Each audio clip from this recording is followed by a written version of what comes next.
श्रीमन नारायण। श्रीमन नारायण। राधे राधे राधे राधे। श्रीमद् भागवत महापुराण की जय। धर्म की जय। मंगलाचरण में श्री गणेश का नाम ले लिया जाए, ठीक है। श्री गणेशाय नमः, श्री गणेशाय नमः। ओम गंगणपतये नमः, श्री व्यासदेवाय नमः, सुखदेवाय नमः, उद्धवाय नमः, मैत्राय नमः, श्री कृष्णाय नमः, श्री राधाय नमः, श्री राधा कृष्णाभ्याम नमः, श्री सीतारामाभ्याम नमः।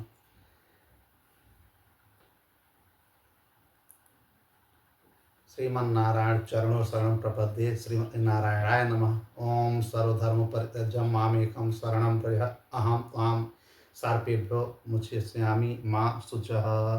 लक्ष्मीनाथ समारंभां नाथयान् मुध्माम् अस्मदाचार्यात् पर्यन्तां वन्दे गुरु परंपराम्। ओम नमो भगवते वासुदेवाय, ओम नमो भगवते वासुदेवाय, ओम नमो भगवते वासुदेवाय। जय हो व्यास, जय हो व्यास। राधे राधे। जय श्री कृष्ण, जय श्री कृष्ण।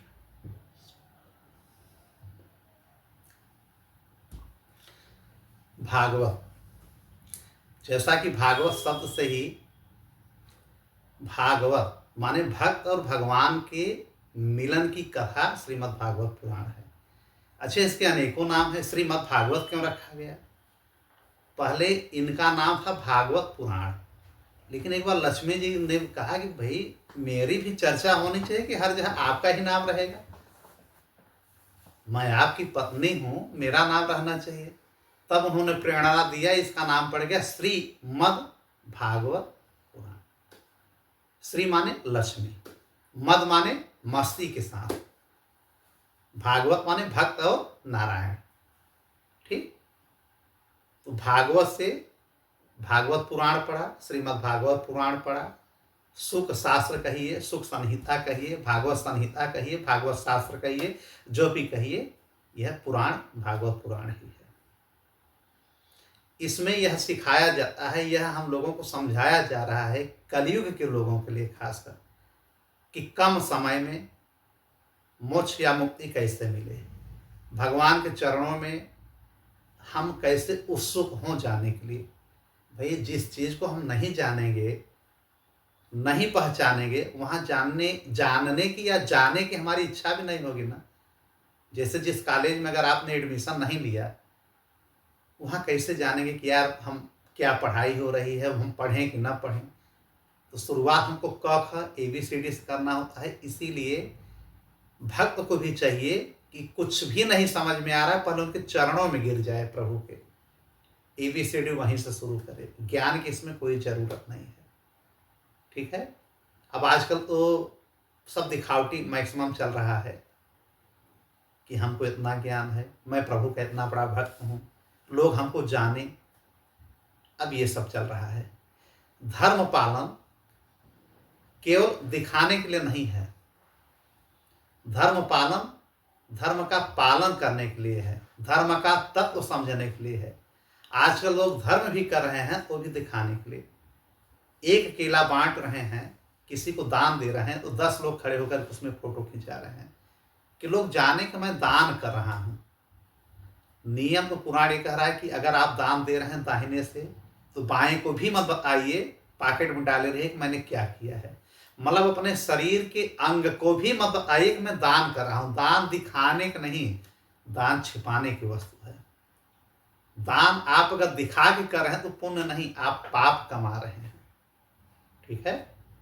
इसीलिए पुराणों में कहा गया है, शास्त्रों में कहा गया है, धर्म ग्रंथों में कहा गया है कि धर्म पालन धर्म तत्व को जानने के लिए करना चाहिए, धर्म का पालन सदगति के लिए करना चाहिए, धर्म का पालन तत्व ज्ञान को प्राप्त करने के लिए करना चाहिए। पम्प एंड शो नहीं होना चाहिए इसमें, ठीक है। और धर्म क्या है? जो हम धारण कर लें वही धर्म है। अधर्म क्या है? जो धारण करने योग्य न हो, जो हमारे शास्त्रों ने, जो हमारे वेदों ने मना किया है कि यह काम करने योग्य नहीं है, वही अधर्म है, वही अकर्म है। और जो धर्म है वही सुकर्म है, ठीक है। और जो हम गलत करेंगे वो पाप बनता चला जाएगा। क्या पाप हमको भोगना ही पड़ेगा? बिल्कुल भोगना पड़ेगा। जितना भी हम पाप कर्म करेंगे उसको हमको भोग कर ही जाना है, चाहे इस जन्म में ही हम भोग लें जीते जी, चाहे मरने के बाद भोग लें नरक यातना झेल करके, उसमें भी अगर नहीं हो पाएगा तो पुनः हमको 84 लाख योनियां जो हैं बनाई गई सृष्टि में, उसमें हमको पुनः आना पड़ेगा, जिसमें हमारी आसक्ति ज्यादा रहेगी। आसक्ति माने लगाव, शुरू से लेकर के अंत तक। और खासकर जब हमारी मृत्यु निकट हो और हमारी ललक या लालसा या इच्छा या आसक्ति जिसमें बनी रहेगी ना, भगवान उसी में पुनः हमको रिटर्न भेजते हैं कि जाओ भैया, जाओ भोग करके आओ। ठीक है, तो अंत के काल के लिए कहा गया है ना कि यथा मति तथा गति, कि अंत में जो हम जैसा सोचेंगे जैसा करेंगे वैसे ही होगा। तो हम धर्म का पालन करें ईश्वर को पाने के लिए, न कि दिखाने के लिए। ये हमारे पुराण हमारे शास्त्र सिखाते हैं। कुछ लोग कहते हैं कि हम बहुत धर्म कर्म करते हैं, मुझे केवल नुकसान हो रहा है, मेरा कोई प्रॉफिट नहीं हो रहा है।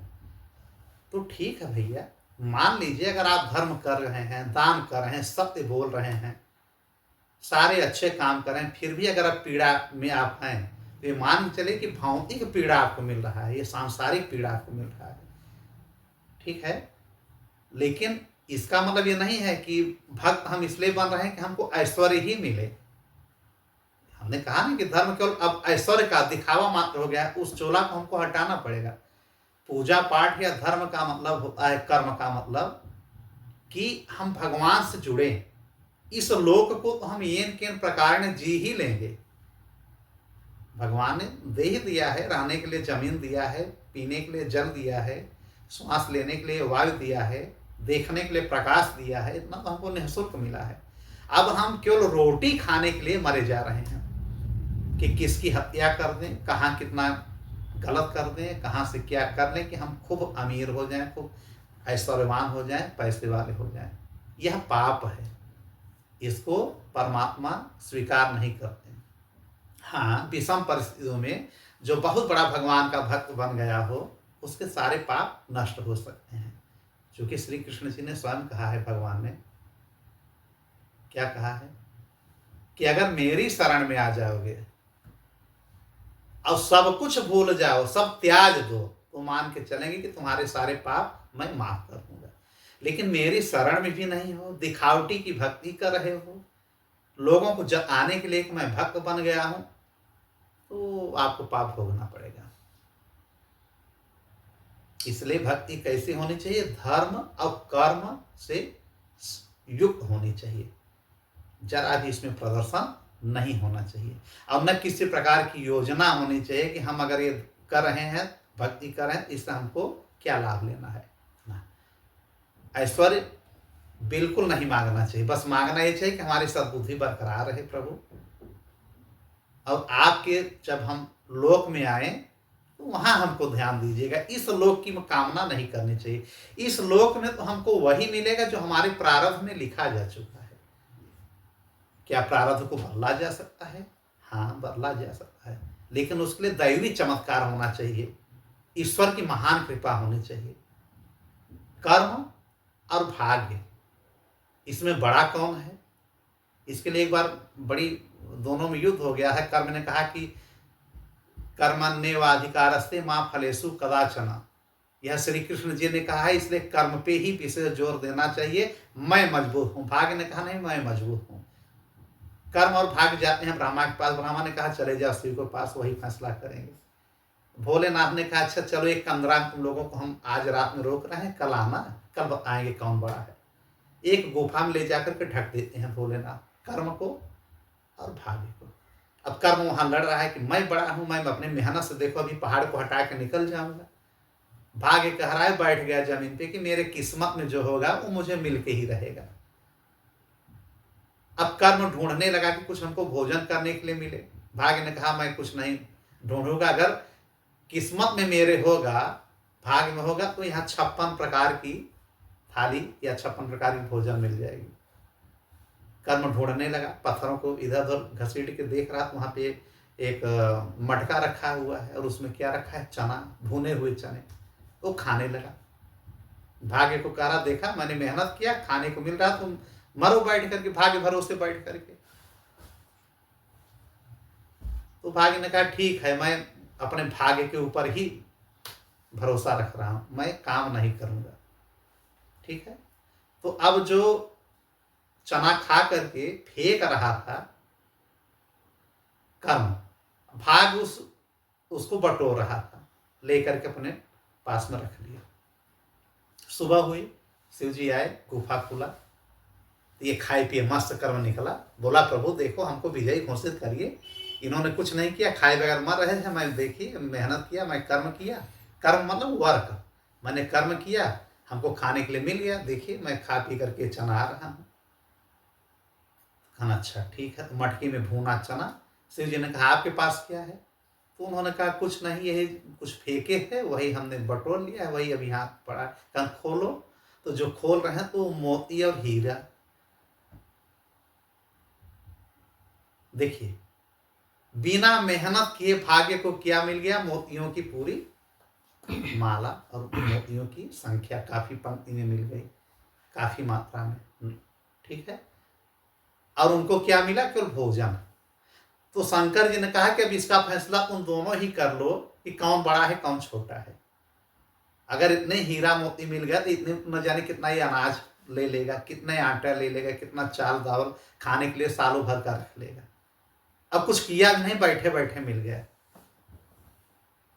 तो उन्होंने इस फैसला को छोड़ दिया कि अब ये संसार वाले ही क्लियर करेंगे कि कर्म बड़ा है कि भाग्य। कहने मतलब लगभग दोनों बराबर हैं। कर्म ने थोड़ा सा काम किया, चना खाया, फेंका, भाग्य के हाथ में जा रहा है, वो लपेटते चला, वो जान नहीं रहा कि हीरा है कि मोती है, लेते चला गया, हाथ में ले लिया। अंधेरे में सुबह देख रहे हो मोती है। तो कहने वाला भाग्य में जो है वो मिलेगा, लेकिन कर्म में अगर आप करेंगे तो जो नहीं है वो भी आप पाएंगे। लेकिन मेहनत के ऊपर आपको भरोसा करना चाहिए। वर्क इज वर्शिप, लेकिन फेट बहुत बड़ी चीज होती है, भाग्य बहुत बड़ी चीज होती है। इसकी तुलना चलिए फिर कभी किया जाए। अभी मान के चलिए कि कर्म करना चाहिए, कर्म बहुत बड़ी चीज है, लेकिन भाग्य को भी मान के चलिए कि बहुत बहुत बहुत ऐसे लोग हैं कि बहुत मेहनत करते हैं लेकिन उस मुकाम को नहीं पाते जिस मुकाम को पाना चाहिए। तो आदमी कहते हैं कि मेरी किस्मत में नहीं था। मतलब आपको संतोष करना पड़ेगा इन किन प्रकार। ठीक है। तो ये सब परमात्मा की ही लीला है, परमात्मा की ही सारी यह सृष्टि है। परमात्मा कौन है? यह सारी सृष्टि ही परमात्मा है, सारा ब्रह्मांड ही परमात्मा है। क्या ब्रह्मांड में ही परमात्मा है? नहीं, ब्रह्मांड के बाहर भी परमात्मा है। जहां कुछ नहीं है वहां भी परमात्मा है। जो तरल है वो भी परमात्मा है, जो पदार्थ है वो भी परमात्मा है। ब्रह्मांड के अंदर, ब्रह्मांड के बाहर, हर जगह परमात्मा ही परमात्मा। मतलब परमात्मा सर्वत्र है। जैसे कहा जाता है कण कण में है, जहां कण कण नहीं है वहां भी है। वायु में है, सूर्य में है, चंद्रमा में है, आकाश में है, पाताल में है, धरती पे है, स्वर्ग में है, नरक में है, यहाँ तक कि हमारे और आपके बीच आत्मा बन करके हैं। इतनी अच्छी बॉडी है, लेकिन अगर यही जो आत्मा निकल जाए तो ये बॉडी यहीं पड़ी रह जाएगी। लोग जला देंगे कि भैया बेकार है, इतनी बड़ी बॉडी हम बनाए तो हैं किस काम का। जब वही चिराग निकल गया जिसे हम कहते हैं पुंज या सोल या आत्मा, उसी को जीवात्मा कहता है। हमारा पुराण, हमारा शास्त्र यह जीवात्मा है। जीव अंश ही परमात्मा का अंश है। इसको कहा गया कि कभी न मरने वाला। आत्मा की मृत्यु नहीं होती है, मृत्यु इस शरीर की होती है। यही भागवत हमको समझाती है कि मोह, माया, ईर्ष्या, द्वंद्व, भेदभाव, द्वैत, अद्वैत, द्वैताद्वैत, इस सबसे बाहर आ जाइए। ये मेरा, ये तेरा, ये अपना। हाँ, एक हद तक आप, एक लिमिट तक किसी में आसक्ति बनाइए, लेकिन उसी के लिए आप टूट पड़े, सब कुछ कुर्बान कर दें, मरने तक की नीयत आ जाए कि मैं इस मंजिल पर नहीं पहुंचा, भाई जीवन का क्या मतलब। नहीं, ऐसा नहीं। जीवन मिला है, जीवन को पूरा जीना चाहिए जो विधाता ने हम लोगों को दिया है। परमात्मा हमको मुक्ति भी देता है, परमात्मा हमको साधन भी देता है, परमात्मा हमको वो भी देगा जो हमारे भाग में नहीं है, लेकिन परमात्मा के ऊपर हमको भरोसा करना पड़ेगा। कुछ पल उनके लिए निकाल करके हमको भजन भाव करना पड़ेगा। ठीक, यह पुराण क्या है? श्री कृष्ण के ही एक प्रकार से उन्हीं की आत्मा इसमें प्रवेश कर गई थी। जब गोलोक जाने लगे, उद्धव, मैत्रेय या जितने ऋषि मुनि हैं सब रोने गाने लगे। तो इन्होंने एकादश, ठीक है, स्कंध का पाठ और भागवत का पाठ समस्त लोगों को सुनाया और उनके सामने ही एक चिराग पुंज निकला और भागवत पुस्तक में प्रवेश कर गया। फिर उन्होंने कहा कि इस भागवत को अब जब हमारे वेद व्यास जी लिखेंगे तो विस्तृत रूप से मैं घर घर में जहाँ रहूँगा वहाँ पे यमदूत नहीं पहुँचेंगे। अगर भागवत हमारे घर में है तो यमदूत का डेरा नहीं पड़ेगा पूरे घर में। मरते वक्त आदमी को यातना नहीं मिलेगा, भले वो नरक जाए कर्म कुकर्म के हिसाब से, लेकिन वो यातना नहीं झेलनी पड़ेगी जो मारना काटना या बहुत ज़्यादा उनके साथ दुराचार होता है। कुछ हद तक उनको राहत मिलता है भागवत पुराण की वजह से। ये श्री कृष्ण जी ने स्वतः कहा है। तो परमात्मा क्या चेतन है? बिल्कुल, परमात्मा चेतन है, तभी तो हमारे अंदर चेतना है। तो परमात्मा की व्याख्या कोई कर ही नहीं पाया है, अनंत व्याख्या है। अनंत उनके नाम है, अनंत उनके काम है, अनंत उनकी व्याख्या है। जैसे परम आत्मा माने हमारे आत्माओं की जो आत्मा है वही तो परमात्मा है, उसी को हम परमात्मा कहते हैं। भगवान, भगवान माने भ से भुवन, ग से गगन, व से वायु, अ से आकाश, न से नीर, नीर माने जल। हम लोग क्या नहीं कर रहे हैं? आकाश नीचे हैं, भुवन पे हैं, जमीन पे माने भगवान के ऊपर है। जो नीर पी रहे हैं, पानी पी रहे हैं, आकाश, सब हर जगह भगवान है, उनसे हमारा छुटकारा नहीं है। कहने को हम कह दें कि हम भगवान को नहीं जानते, भगवान कौन है हमसे नहीं मतलब है। तो भगवान चेतना स्वरूप हैं, भगवान आनंद स्वरूप हैं, भगवान ज्ञान स्वरूप हैं, भगवान बोध स्वरूप हैं, जैसे हम परमात्मा कहते हैं, ईश्वर कहते हैं। और परमात्मा ही सत्य है, परमात्मा ही नित्य है, परमात्मा ही गुणी है, परमात्मा ही सब कुछ है। सारी लीला जो हो रही है जाने अनजाने में कहीं ना कहीं उन्हीं की प्रेरणा है। और जो हम गलत सही कर रहे हैं ये अपने से कर रहे हैं, वो नहीं करा रहे हैं।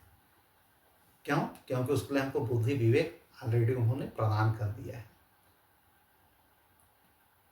जो हमारा कर्म होता है, कर्म के बेस पे ही हम सब भोगते हैं सुख दुख। अच्छा, कर्म क्या है?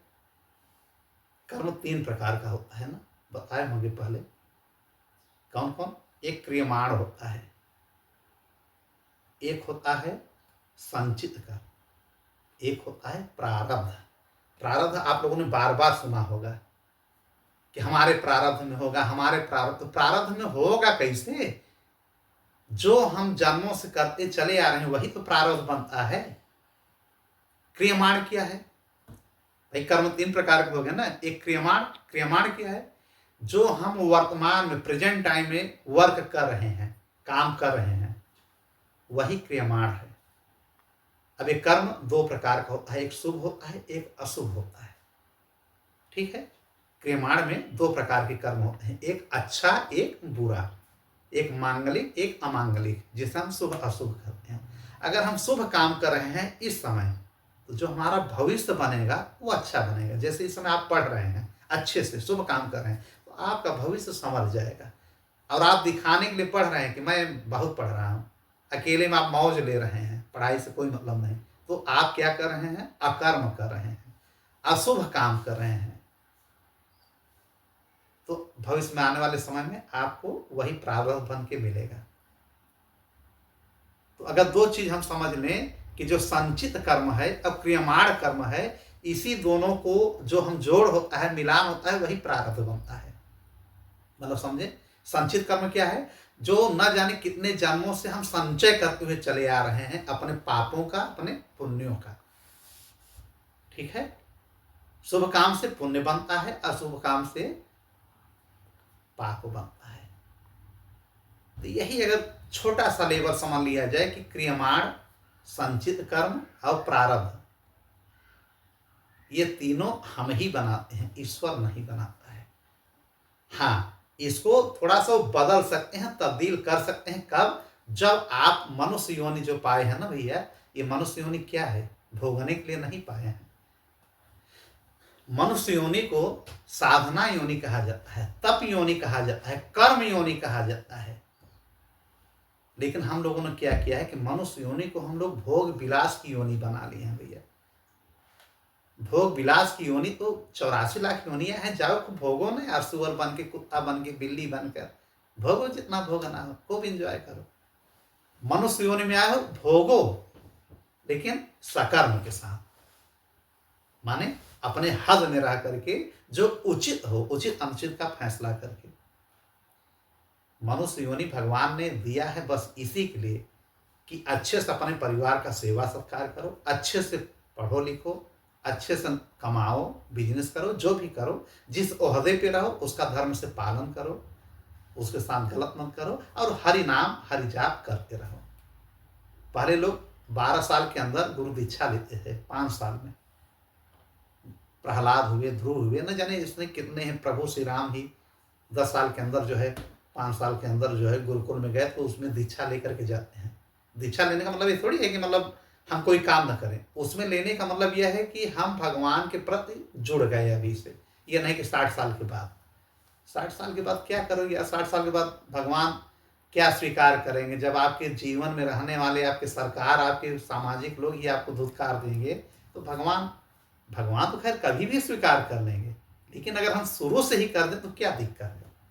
उसके लिए क्या करना है? कि भगवान का नाम लेना है, एक लोटा जल चढ़ाना है, ओम नमः शिवाय श्री राम कहना है, जो भी जिस प्रकार से, ओम सरस्वती नमः, जो भी कह दीजिए, ओम भूर्भुवः स्वः तत्सवितुर्वरेण्यं भर्गो धीमहि धियो न प्रचोदयात्, जो भी आपको अच्छा लगे। जय श्री राम, जय श्री राम। भगवान बस इतना ही चाह रहे हैं।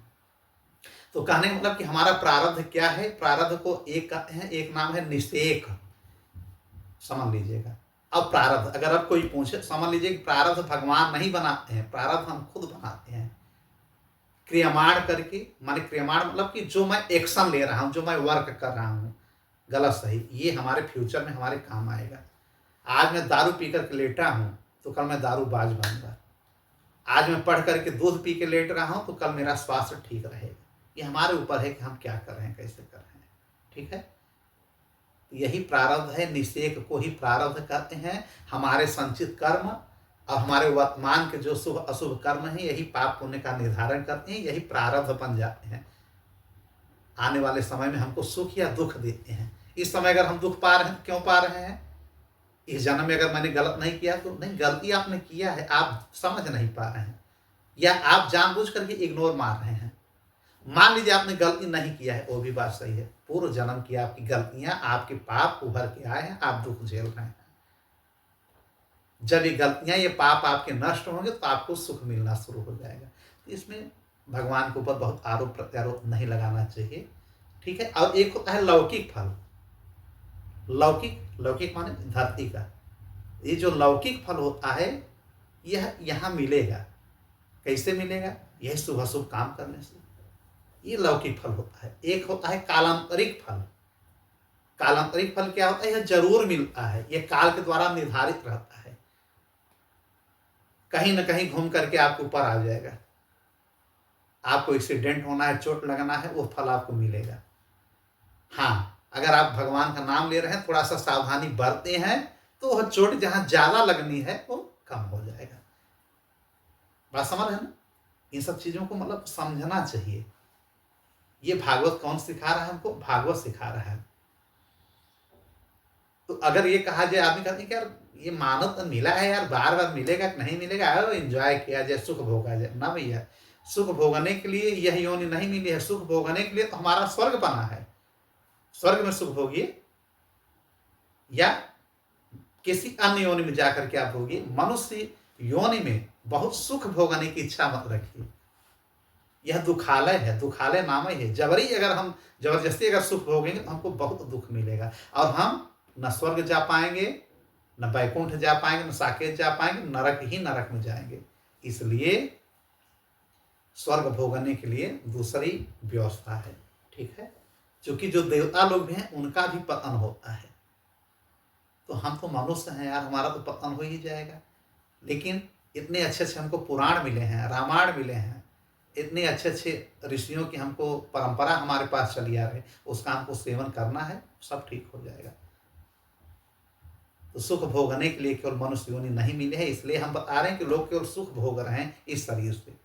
सुख एक मर्यादा में भोगें, सुख को ही भोगने के लिए यह देह न बना ले। ठीक है, यह कहने का हमारा मतलब है। अच्छा, प्रारब्ध है क्या, बता दिए कि बार बार बताने की जरूरत है नहीं। प्रकर्षणेन आरब्ध प्रारब्ध, जो हमने पूर्व में कर दिया है, जो प्रकृति ने निर्धारित कर दिया है, हमारे शुभ अशुभ काम ही हमारे प्रारब्ध हैं, कहने का मतलब ये। ठीक, ये सब कैसे हमको ज्ञान मिलेगा, जब हम भागवत की शरण में जाएंगे तब। ठीक, तो पाप हम न करें, ज्यादा अच्छा रहेगा, क्योंकि पाप का फल आप करेंगे, आपको ही भोगना पड़ेगा, आपके परिवार या आपके वंश में कोई भोगने वाला नहीं है। चाहे आप जीते जी भोग लीजिए, चाहे मर के भोगिए, भोगना पड़ेगा, चाहे जिस रूप में। यह भागवत में न जाने कितनी ऐसी कथाएं इसमें पड़ी हुई हैं। तो यह देह हमारा मिला है धर्म करने के लिए, भक्ति करने के लिए, प्रभु का स्मरण करने के लिए, भक्ति भाव से रहने के लिए, श्रवण भक्ति करने के लिए, नवधा भक्ति करने के लिए, सत्संग सुनने के लिए, सत्संग करने के लिए, परिवार को सही ढंग से चलाने के लिए। हर बात पे लड़ना, क्रूर होना, विवाद करना, ये धर्म नहीं कहता है। ठीक है, अच्छा, अब हम आगे चलें कि जैसे कि पुराण को जब व्यास जी ने लिखा, तो क्या व्यास यही बार बार आते हैं?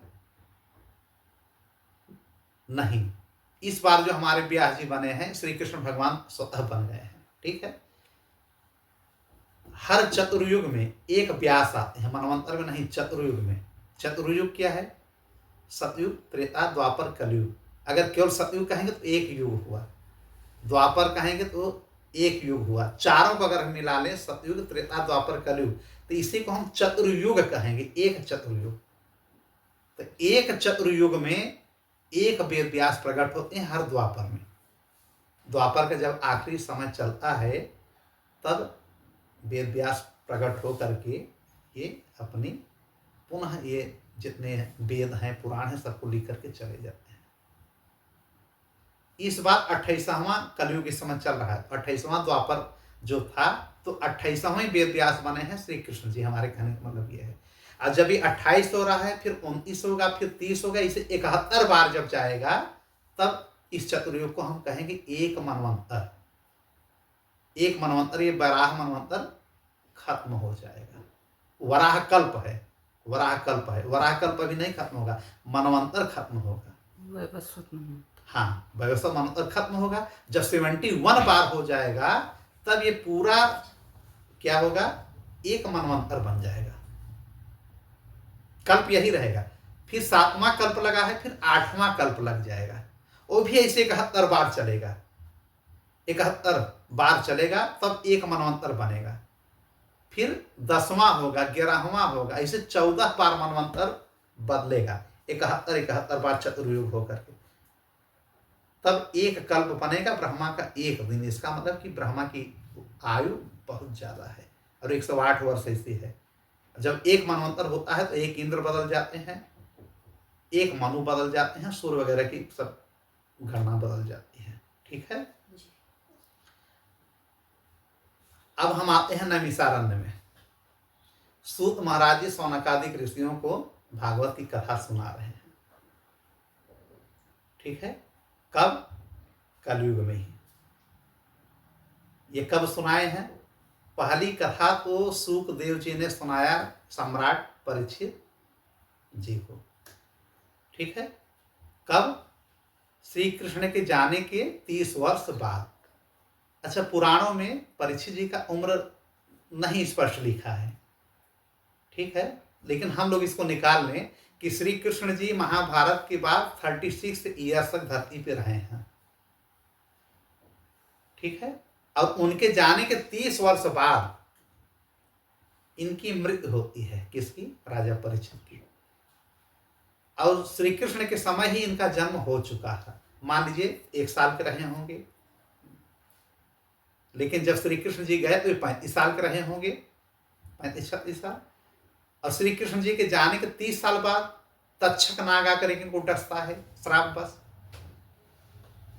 तो कितना हो गया 36 और 35, लगभग कितना हो रहा है 71।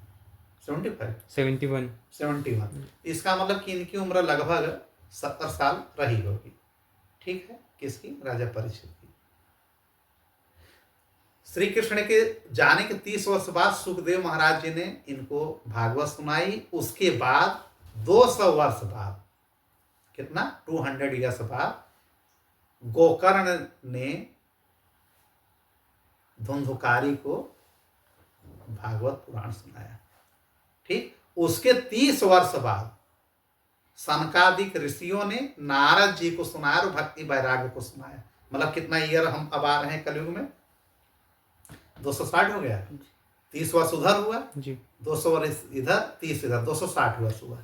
ठीक, और उसके लगभग 25-30 वर्ष बाद सूत जी सुना रहे हैं नैमिषारण्य में, कलयुग में ही।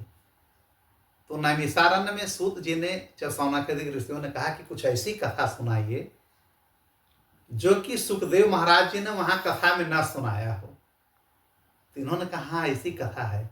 जब सुखदेव महाराज सुना रहे तो हमारे गुरु हैं, मैंने तो वहां पूरा कथा सुन लिया है, लेकिन एक कथा जो हमको अकेले में हमारे गुरु सुखदेव जी ने सुनाया है, उस कथा को मैं सुना रहा हूं। वो कौन सी कथा है?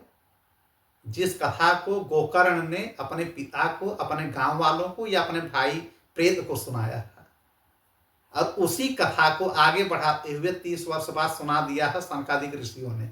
तो सनकादिक ऋषि नारद का संवाद और गोकर्ण उपाख्यान और सनकादिक और नारद उपाख्यान दोनों को मिला करके सूत जी ने यह कथा सुनाई, जो कि कलयुग के लोगों के लिए बहुत आवश्यक है, समझना चाहिए, सुनना चाहिए। इस कथा को सुनने से कहा जाता है कि मोक्ष, मुक्ति, वैराग्य जो भी आप मांगेंगे, भक्ति, सुख, शांति जो मांगेंगे सब मिलता है। सूत जी ने कहा, उग्रश्रवा जी, इनके विषय में हमने बताया है कि रोमहर्षण के ही पुत्र हैं। रोमहर्षण पुराणों के सबसे बड़े ज्ञाता थे, 17 पुराणों कंठस्थ कर लिए थे। फिर उग्रश्रवा जी अब सुना रहे हैं कि एक समय की बात है, नारद जी पृथ्वी पे विचरण करने के लिए निकले हुए थे। अक्सर वो निकल जाते हैं नारायण नारायण कह करके। तो वो पूरे तीर्थों में उन्होंने भ्रमण किया। कहाँ? काशी, प्रयाग, कुरुक्षेत्र, ठीक है, द्वारिका, या जहां भी कर्नाटक से लेकर दक्षिणांचल से उत्तरांचल, हर तीर्थों में, गंगा, सरस्वती से लेकर के सब जगह गए। उनका मन भटक रहा था।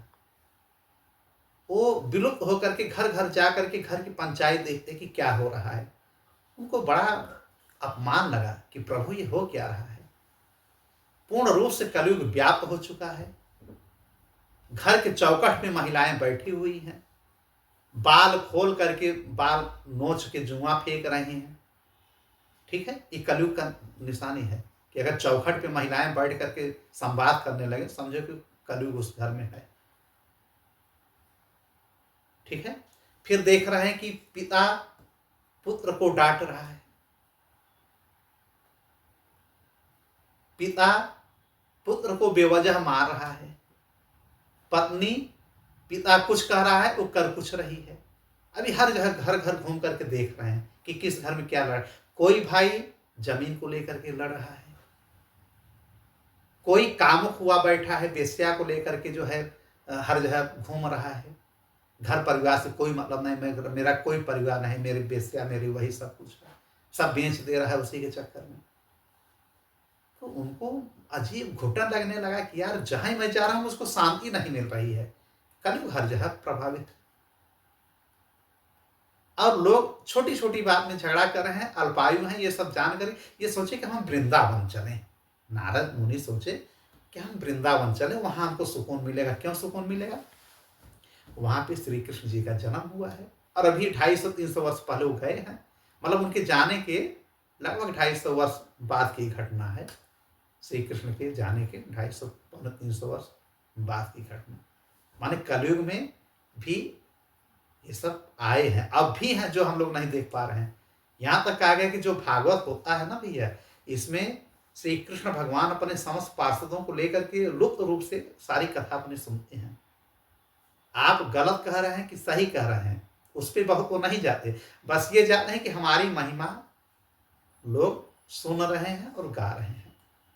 हनुमान जी खुद हर जगह अप्रकट रूप से रहते हैं।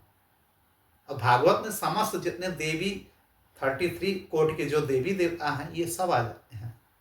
धर्म यमराज सारे लोग आकर के बैठ जाते हैं, और सारे पार्षद और हरि खुद आकर के बैठ जाते हैं।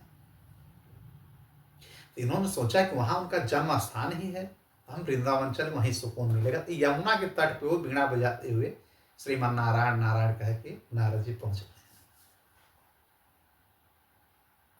तो वहां देख क्या रहे हैं कि यमुना के तट पे काफी सैकड़ों महिलाएं, एक वृद्ध, थोड़ी सी वृद्ध हैं, तरुण और वृद्ध के बीच में उनको पंखा झाड़ रही हैं, और उस वृद्ध महिला की गोद में दो ठे बुजुर्ग, एकदम बुजुर्ग बूढ़े लोग ढंगलाए हुए पड़े हुए हैं। नारद जी जाते हैं, पूछते हैं कि देवी आप लोग हम कब से देख रहे हैं, यहीं बैठी हो, क्या बात? तो उस बुजुर्ग महिला ने कहा कि थोड़ा सा रुक जाइए, हमारी बात सुन लीजिए, क्यों पूछ करके मत चले जाइए। मैं आपसे निवेदन कर रही हूँ, आप देवर्षि नारद हैं ना? इन्होंने कहा हाँ, आप हमको पहचान कर? हाँ। कहा मैं सबको दिख भी नहीं रहा हूँ, केवल ऐसे वो पूछ रहे थे। कहा मैं देख रही हूँ, आप प्रकट हो जाइए। तब प्रकट होके खड़े हो गए यमुना के तट पे। बोले कि आपकी ये दुर्दशा कैसी, और ये जो दो बूढ़े आप लेटाए हैं, ये कौन है? तो उन्होंने कहा कि ये हमारे बेटे हैं, जो गोद में हमारे लेटे हैं, ये हमारे पुत्र हैं। एक का नाम ज्ञान है, एक का नाम वैराग्य है, और मेरा नाम भक्ति है। इसका मतलब कि भक्ति के दो पुत्र हैं, ज्ञान और वैराग्य। अगर हम भक्ति करेंगे, एक बार हमने प्रश्न पूछा ना कि भक्ति पड़ी कि ज्ञान, तो भक्ति तो माँ ही उनकी है ना। अगर हम भक्ति करेंगे मन से, तो ज्ञान हमको ऑटोमेटिक मिल जाएगा, और जब ज्ञान मिल जाएगा ना, तो इस दुनिया से, इस संसार से वैराग्य मन हो जाएगा। वैराग्य का मतलब ये नहीं कि सब कुछ छोड़ के जंगल में चले जाओ, नहीं। इसी जीवन में, इसी घर में, इसी व्यवस्था में, इसी गृहस्थ आश्रम में रह करके भी हम सन्यासी जैसा बने रहेंगे। ठीक है? तो उस भक्ति ने कहा कि मैं भक्ति रानी हूं, ये हमारे बेटे ज्ञान और वैराग्य हैं। उन्होंने कहा कि अरे, और ये जो आपको पंखा चढ़ रहे हैं, कहने गंगा यमुना सरस्वती और जो तमाम प्रकार की नदियां हैं, वो मेरी सेवा कर रही हैं, लेकिन मुझे सुकून नहीं मिल रहा है, मुझे चैन और शांति नहीं मिल रहा है, मैं बहुत बेचैन हूँ। हमारे बेटे हमसे ज्यादा वृद्ध हो गए हैं, बूढ़े हो गए हैं। उसका कारण क्या है? और इनका शरीर अंग भंग था भक्ति का। तो इन्होंने कहा ऐसा क्यों?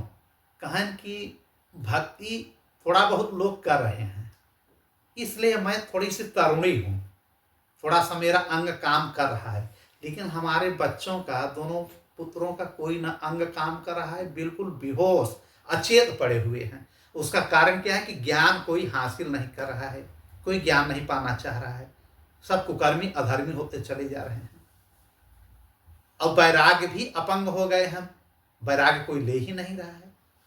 जैसे आदमी कहता ना, अरे यार हम पूजा पाठ क्यों करें, भगवान ने ये मनुष्य तन दिया है मौज लेने के लिए। तो वही भक्ति कह रही हैं कि इस कलयुग में लोग एंजॉय करने के चक्कर में भगवान को लगभग भूल गए हैं। भक्ति थोड़ी बहुत करते हैं, दिखावटी या जो भी, तो मैं थोड़ी सी तरुण हूँ, लेकिन ज्ञान और वैराग्य बिल्कुल अचेत है। न कोई भागवत पढ़ रहा है, न कोई रामायण पढ़ रहा है, न कोई कथा कर रहा है, न कोई सत्संग कर रहा है। इसलिए जब कोई कहेगा नहीं तो ज्ञान आएगा कहाँ से? इसलिए हमारे दोनों बेटे मरणासन स्थिति में हैं। अब आप ही कुछ करिए। कहना आप कहाँ से आई हैं? इन्होंने कहा मैं 4 प्रदेशों से घूम करके आ रही हूँ।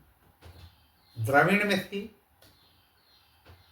द्रविड़ से मैं कर्नाटक गई, भक्ति माँ कर रहे हैं। कर्नाटक से मैं महाराष्ट्र गई, महाराष्ट्र से मैं गुजरात गई कि श्री कृष्ण जी का वहाँ पे जीवन बीता है लगभग 100 वर्षों का, लेकिन वहाँ भी कोई भक्ति नहीं कर रहा है। महाराष्ट्र में थोड़ा बहुत भक्ति हो रहा है, वहाँ भी नहीं। मतलब मेरा जन्म हुआ, फिर मेरा बचपना बीता, फिर मेरी शादी हुई, फिर मेरा बुढ़ापा हुआ। कहाँ पे? गुजरात में। कहाँ पे? द्वारिका में। फिर मैं भाग करके चली आई यहाँ पे कि हो सकता है वृंदावन में ज़्यादा श्री कृष्ण भगवान गोपियों साथ खेले हैं, यहाँ पे बड़ी बड़ी लीलाएं की हैं, हो सकता है यहाँ पे भक्त लोग ज़्यादा हों। और जब भक्त ही नहीं है तो भक्ति सुन्न पड़ी है, अचेत पड़ी है। ज्ञान वैराग बेचारे माड़ासन स्थिति में। नारद जी सारी बात समझ गए। उनको खुद बड़ा अजीब लग रहा है कि यार अभी भगवान के गए हुए 250-300 वर्ष भी नहीं बीते और यहाँ भगवान को लोग भूल गए। तब उन्होंने कहा कि ठीक है, मैं तुमको ठीक करूंगा। कहन कैसे ठीक होगी? कहना अब आप ही कोई विचार करिए। ये बड़ा मंत्र सुनाए, ओम नमो भगवते वासुदेव, जय श्री राम, श्रीमन नारायण, हरे राम राम राम हरे हरे। सारी कथा इन्होंने सत्संग भी खूब सुनाया। तो भक्ति थोड़ी तंदुरुस्त हल्का फुल्का हुई, क्योंकि भक्ति कर रहे हैं। लेकिन उनके ऊपर ज्ञान वैराग्य के ऊपर कोई फर्क नहीं पड़ा। काफी चिंतित हुए नारद भगवान कि मैं इतना सब कुछ सत्संग सुना दिया, हरि का नाम सुना दिया, फिर भी कोई फर्क नहीं पड़ा। तब आकाशवाणी होती है कि नारद जी आप सत्कर्म करिए। क्या करिए? सत्कर्म करिए, तब ये लोग ठीक होंगे। भक्ति ज्ञान वैराग्य तब तरोताजा हो जाएंगे। और वो आकाशवाणी चली गई। अभी सोचे सत्कर्म क्या है? सत्कर्म तो मैं कर रहा हूँ, ये सत्कर्म क्या है? फिर इन्होंने कहा कि मैं जा रहा हूँ तुम्हारी कुछ न कुछ व्यवस्था में भक्ति कर। भक्ति ने कहा नहीं मत जाइए, आप हैं तो बड़ा सुकून मिल रहा है। चूंकि आप भक्ति की बात कर रहे हैं, भक्त हैं नारायण के, तो मेरे हृदय में बड़ा प्रफुल्लित हो रहा है, बड़ा अच्छा लग रहा है। कहने के तुम्हारे ज्ञान वैराग्य भी मूर्छित हैं और भक्ति तुम ऐसे ठीक नहीं होगी। अब हम जा करके देखें कि सत्कर्म क्या है, सत्कर्म करके मैं आऊंगा, फिर तुमको ठीक करूंगा। अब नारद भगवान भी नहीं समझ रहे कि सत्कर्म क्या है। फिर ये वचन दे करके जाते हैं कि तुम लोगों को ठीक करने का मैं वचन देता हूं कि तुम सबको मैं ठीक कर दूंगा इस कलयुग में। जो पथ भ्रष्ट हो गए हैं, मंद बुद्धि को हो गए हैं, अहंकारी हो गए हैं, अधर्मी हो गए हैं, उनकी वजह से तुम लोगों की ये हाल हो गया है। ये भक्ति है कौन? नारायण भगवान की पत्नी है। ज्ञान वैराग्य कौन है? उनके ही पुत्र हैं। ठीक है, ज्ञान वैराग्य अगर हमें हो जाता है तो मतलब प्रभु के निकट हम पहुंच जाते हैं। अब भक्ति अगर करेंगे तो समझे कि उनकी हम आराधना कर रहे हैं। राम राम कह दिए मतलब भक्ति भी कर दिए और भगवान तक बात उन्होंने भक्ति ने पहुंचा भी दिया।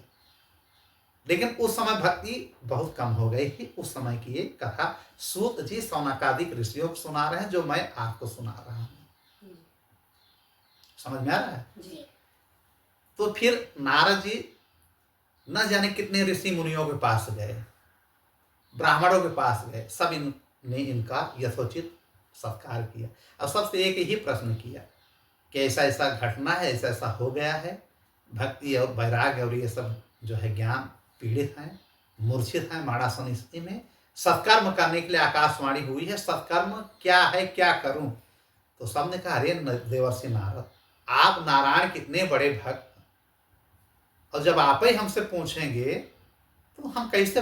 सत्कर्म का मतलब कि अच्छा अच्छा काम करो, अच्छा अच्छा काम करो सब। तो कहा मैं अच्छा कौन सा काम कर लूं? फिर चले जाते हैं बद्रिकाश्रम नारद जी, और वहां दुखी होकर के तपस्या पे बैठ जाते हैं हरिद्वार के पास। ठीक है, और वहीं ये जो है चतुश्लोकी श्लोक का वहीं पे वेद व्यास को इन्होंने भागवत लिखने का आदेश भी दिया था अपने शिष्य को। वहीं जाकर के तपस्या करने के लिए लगते हैं। तब तक वहां पे जो चतुर कुमार हैं ऋषि, जिन्हें हम सनकादिक ऋषि कहते हैं, ये छोटे छोटे 4 ऋषि होते हैं ब्रह्मा के जो पहले पुत्र हैं, सनकादिक ऋषि, बाल ऋषि इनको कहते हैं, बहुत छोटे हैं बाल ऋषि, या इनको चतुर ऋषि कहते हैं। ये वहां पर आए हुए थे, उसमें सनत कुमार, चारों भाई एक साथ चलते थे। तो उस समय सनत कुमार वहां पे भ्रमण करने और सत्संग करने के लिए आए हुए थे। सनक, सनंदन, सनातन, सनत कुमार, यही सनकादिक हैं, इनको कहा जाता है। ब्रह्मा जी के पहले पुत्र हैं ये। जब सृष्टि की रचना हुई तो पहले, सबसे पहले यही प्रकट हुए हैं। तो नारद को जब दुखी देखते हैं तो पूछने लगते हैं कि अरे एक भ्राता ही लगेंगे, भाई ही लगेंगे नारद ना इनके। कह रहे नारद मुनि, देवर्षि नारद, आप मेरे भाई ये अशांत क्यों बैठे हो, बात क्या है? इन्होंने कहा अरे आप मिल गए, अहो भाग्य, श्रीमन नारायण नारायण नारायण, ये बताइए मैं दुखी इस कारण से हूं। तब उन्होंने कहा कि इसमें दुख होने की क्या बात है, भागवत पुराण सुना दीजिए। कहा भागवत पुराण? कहा आप ही भागवत पुराण का 4 श्लोक दे करके वेद व्यास जी को आए। वेद व्यास जी को फिर उसको लिखा, लिखने के बाद सुखदेव महाराज जी ने सुना दिया परीक्षित को। अब कोई सुन नहीं रहा है। सुखदेव जी के सुनाने के बाद, परीक्षित जी के सुनने के बाद लगभग भागवत पुराण शांत हो गई थी, कलयुग हावी हो गया था। तब नारद को समझ में आया कि अच्छा भागवत सुनाने से कहा, यही भागवत सुना दिया जाए, अभी भक्ति वैराग्य ज्ञान सब जीवंत हो जाएंगे। तो इन्होंने कहा प्रभु देवर्षि आप ही सुनाइए। नारद जी ने कहा सनत कुमार को, सनकादिक ऋषि को, आप ही सुनाइए। तो उन्होंने कहा मैं वृंदावन तो जाऊंगा नहीं, यहीं सुनाने की हमारी मनसा है, मैं यहीं सुनाऊंगा। तो कन भक्ति वैराग्य आ भी नहीं पाएंगे, इतना वो चलने में सक्षम नहीं है। कन कोई बात नहीं, जब भागवत पुराण में सुनाऊंगा तो सब ठीक हो जाएगा, आप यजमान बनिए। भक्ति ज्ञान वैराग्य वृंदावन में बैठे हैं, अभी कथा चल रही है बद्रिकाश्रम। समस्त देवस ऋषियों को, समस्त देवताओं को, ब्राह्मणों को, धरती पे जितने लोग हैं सब, हर जगह नारद जी ने फटाफट संदेश भिजवा दिया कि सब आकर के भागवत सुनिए। भागवत का एक नियम है ना कि भागवत जितने लोग सुनेंगे ठीक है, सब तरह जाएंगे। भागवत का एक शब्द, एक वाक्य भी अगर चला जाता है तो कृष्ण नाम जरूर आ जाता है, किसी न किसी बहाने राधा का नाम जरूर आ जाएगा। तो इससे क्या होता है, आदमी तर जाता है, सारे पाप उसके कम होने लगते हैं, मुक्ति मोक्ष का द्वार खुल जाता है, पुण्य उसके प्रकट होने लगते हैं। लेकिन कुछ लोग अहंकारी थे, नहीं आए तो भृगु जाते हैं। भृगु सबको बुला के लाते हैं, सबको प्रणाम करके। भृगु ऋषि ब्रह्मा के जो पुत्र हैं कि देखिए भागवत कथा में कोई मान सम्मान की बात नहीं है, सब पहुंचिए। लाखों करोड़ों की वहां पे भीड़ लग जाती है बद्रिकाश्रम में, और 7 दिन की कथा ये सुनाते हैं सनकादिक ऋषि नारद जी को यजमान बना करके। और संकल्प में क्या रहता है कि भगवत जो भक्ति है, ज्ञान है, वैराग्य है, ये ठीक हो जाए। एक संकल्प लिया जाता है ना, तो भक्ति ज्ञान वैराग्य ठीक हो जाए और जो लोग बैठे हैं सबको सुख शांति और सबको चैन मिले, सबको आराम मिले, दुखों से सब बाहर व्यथा से हो जाए। कथा का मतलब ही है कि व्यथा भाग जाएगी। और भैया जैसे भागवत इन्होंने शुरू किया, 7 दिन कंटिन्यू चली है। भागवत का मतलब ये नहीं जैसे आजकल भागवत हो रहा है 3 घंटे की होती है, 3 घंटे में भी न जाने कितना गाने बजाने में निकल गया, कितना हंसी मजाक में निकल गया, न जाने क्या क्या। उस समय ऐसा नहीं होता है। 7 दिन का मतलब 7 दिन कथा चलेगी। सनकादिक ऋषियों ने कभी गाना नहीं गवाया, और सुखदेव जी ने कभी गाना नहीं गवाया, गोकर्ण ने कभी गाना नहीं, केवल भक्ति की बात की, केवल भगवान की चर्चा की। 24 अवतारों की पूरी उनकी 24 अवतार है नारायण का, सबका जिक्र किया, और हर पल हर सेंटेंस में केवल भगवान का नाम। सामाजिक बातें बहुत कम अब लोग करने लगे हैं, पहले ऐसा नहीं था। तो जब 1 दिन हुआ, 2 दिन हुआ, भक्ति है वृंदावन में, बात समझ रहे हैं। ये पहुंच गई कहां पे, बद्रिकाश्रम। और 7 वहां बैठ करके वहां सब नाचने लगी, नृत्य करने लगे। 7 दिन खत्म होते होते कथा भक्ति ज्ञान वैराग्य वहां नृत्य करने लगे।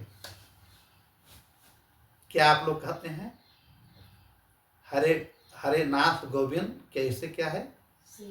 श्री कृष्ण गोविंद हरे मुरारे, हे नाथ नारायण वासुदेव। ये किसने कहा? भक्ति रानी ने कहा। और वही आजकल हम लोग कहते हैं। माने वो नृत्य करने लगी पूरे सभा में बैठ करके, एकाएक प्रकट हो करके। अब ज्ञान वैराग्य भी एकदम उछल कूद करने लगे, उनके बच्चे जीवंत हो गए सब। अब जितने ऋषि मुनि वहां पे बैठे हैं सोच रहे हैं महिला कहाँ से इतना नृत्य करने लगी, भैया कौन है? तो सनकादिक ऋषि बताते हैं। अच्छा, नारद भी नहीं पहचान रहे, एकदम तरुणी हो गई, जवान 16 साल की उम्र में भक्ति माँ यौवन में अपने आ गई, तरुण अवस्था में आ गई। अब कहां से निकली? तो सनकादिक ने कहा कि हमारे भागवत पुराण के शब्दों से निकल गई। भक्ति माँ वृंदावन में है, लेकिन समा गई कहां पे? भगवत पुराण में। अब इसी से प्रकट होती हैं एक एक पूरे सेंटेंस शब्दों का माला पहने हुए। जो जो भागवत पुराण में लिखा है उसका माला पहने हुए ये निकल गई। कृष्ण गोविंद हरे मुरारे, कृष्ण गोविंद हरे मुरारे कहते हुए हे नारायण वासुदेव, कृष्ण कृष्ण कृष्ण खूब नृत्य कर रहे हैं, जप कर रही हैं। तब लोगों ने साक्षात देखा कि भागवत पुराण में कितनी ताकत है, कि मरणासन्न स्थिति में जो है वो भागवत पुराण से निकल करके ये भक्ति नाच रही हैं, ज्ञान वैराग्य नृत्य कर रहे हैं। मतलब भक्ति का उद्धार हो गया, ज्ञान का उद्धार हो गया और वैराग्य क्या। जब ज्ञान वैराग्य भक्ति जैसे लोग पीड़ित हो सकते हैं कलयुग में, तो हम लोग क्यों नहीं पीड़ित होंगे? पीड़ित न हो उसके लिए क्या है कि भागवत पुराण की कथा का हम लोग रसपान करें। सनकादिक ऋषि ने यह समझाया, नारद जी ने यह समझाया। ठीक। फिर उसी समय भगवान कृष्ण अपने पार्षदों के साथ प्रकट हो जाते हैं उसी पूरे सभा में। ये भी नृत्य करने लगते हैं। उसमें कौन कौन रहता है? प्रहलाद आते हैं, राजा बलि आते हैं, उद्धव आते हैं, ठीक है। और इनके अनेक प्रकार के पार्षद आकर के उद्धव लोग सब झांझ बजाने लगते हैं, कोई तबला बजाने लगता है, और सब हरे कृष्ण कृष्ण कृष्ण हरे हरे, हे नाथ हे नारायण हे कृष्ण गोविंद, हे हरे मुरारे, हे नारायण हे कृष्ण। सब वहां भजन होने लगा, सत्संग होने लगा, पूरा सब उठ गए। उसी बीच सुखदेव भी आ गए। श्री कृष्ण के आने के पहले वो आ गए थे। जब वो आ गए तो सब सनकादिक ऋषि लोग उठ करके उनको प्रणाम किया, व्यास गद्दी पे बैठा दिए बगल में। जैसे आजकल कोई जाता है व्यास के पास तो एक गद्दी बैठा करके उनका लोग बैठाते हैं कि कुछ आप कहिए। उसी प्रकार सुखदेव से भी कथा उन लोगों ने कहलवाई, और सुखदेव ने भी कथा सुनाई कि ये कथा मैं परीक्षित जी को सुना चुका है, परीक्षित जी मुक्त हो गए, हरिधाम चले गए। बाकी कथा तो सनकादिक ऋषि सुना ही रहे हैं, लेकिन हमको बैठा दिए हैं तो थोड़ा सा हम भी सुना दे रहे हैं। क्योंकि भागवत किसकी है? सुखदेव की ही है। लिखा जरूर हमारे वेद व्यास जी ने, लेकिन उसको अमर किसने बनाया? सुखदेव जी ने। सारे वेदों का रस है भागवत, इसका रसपान करने से सारे दुख मिट जाते हैं। और जब सुखदेव भी सुनाने लगे, सब मस्त हो गए, तो श्री कृष्ण भगवान को प्रकट होना पड़ा। सब नृत्य करने लगे, काफी माहौल हो गया नृत्य का। इसका मतलब क्या है कि भागवत सुनाने से श्री कृष्ण भगवान प्रसन्न होते हैं। फिर इन्होंने कहा कि मैं बहुत प्रसन्न हूं, जिसको जो वरदान मांगना हो आप लोग मांगिए। तो भक्ति वैराग्य ज्ञान ने भी मांगा कि प्रभु हम थोड़ा सशक्त रहें। कहन ठीक है, अब से तुम लोग सशक्त रहोगे, अब से तुम लोग सशक्त रहोगे। ये हाल नहीं होगा जो हो गया था कि मरणासन्न स्थिति। अच्छा, उसके बाद फिर इनके जो सनकादिक ऋषि थे, सुखदेव नारद, इन लोगों से कहा कि आप लोग कुछ मांगिए, आप लोगों ने ही भागवत पुराण कहलवाया है, ये कथा आप लोगों के माध्यम से हुई है। तो इन लोगों ने कहा बस एक वरदान चाहिए प्रभु, कि जहां भी भागवत पुराण हो वहां आपकी उपस्थिति प्रकट अप्रकट रूप में हो। तो इन्होंने कहा एवमस्त, कहा करके ये चले गए। लेकिन इनके जो पार्षद थे बैठे रहे, पूरी कथा सुन करके गए, काफी समय बाद गए।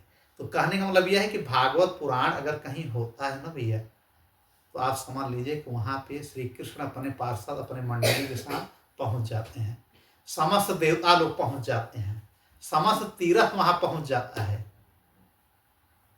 बात समझ, समस्त देवता में सब आ गए, बजरंग बली भी आ गए, समस्त तीर्थ में माने गंगा यमुना जितनी भी नदियां हैं सब आ जाएंगी।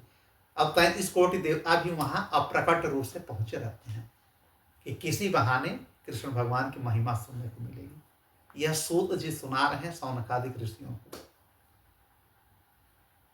इस प्रसंग को सुनाने के बाद, भक्ति वैराग्य और ज्ञान के प्रसंग को सुनाने के बाद उन्होंने सुनाया गोकर्ण उपाख्यान।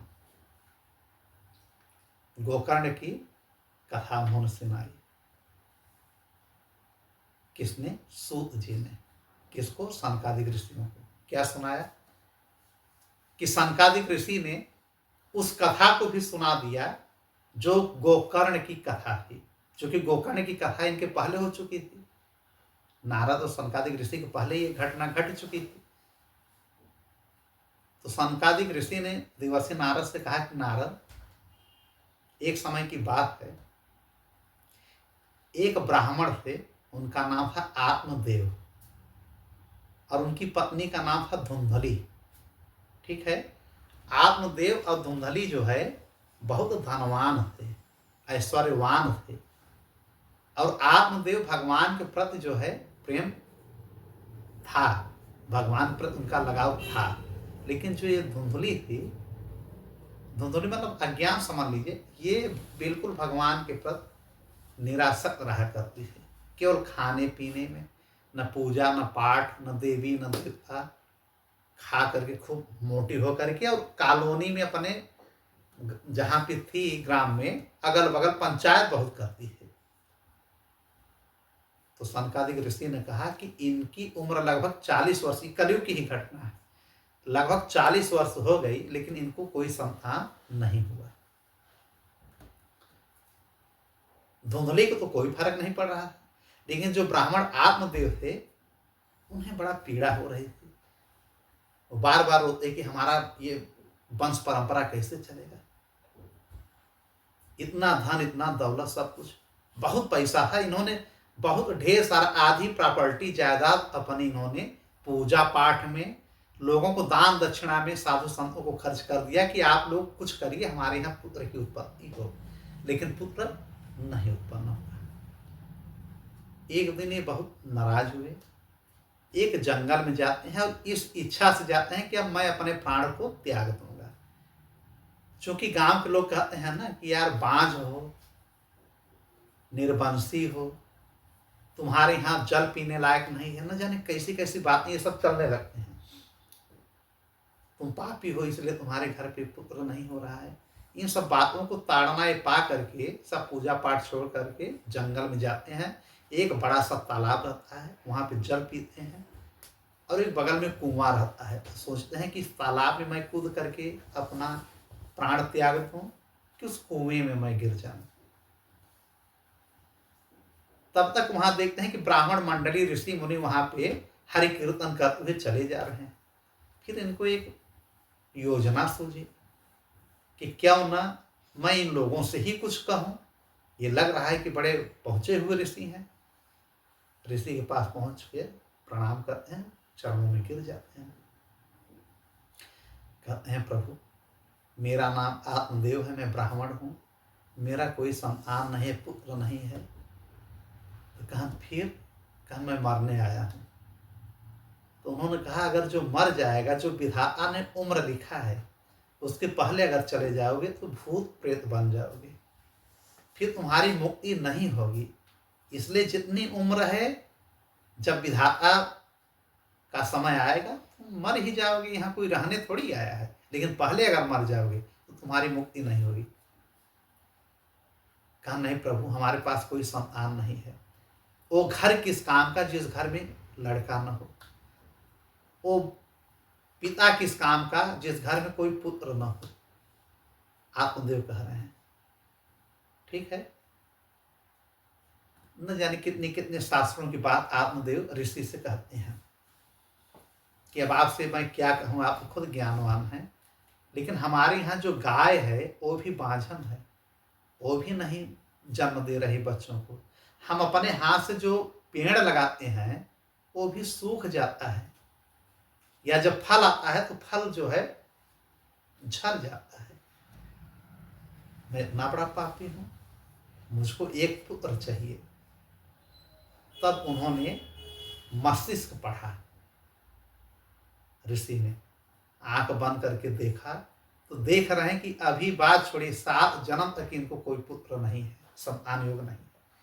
देखिए ये भी एक योग होता है, अगर आएगा भी तो या तो मर जाएगा, रुकने वाला नहीं। अगर जबरदस्ती आप कहीं से लाएंगे, कुछ करके लाएंगे, तो उसका दुष्परिणाम क्या होगा ये कथा अब सुनाएगी, समझाएगी।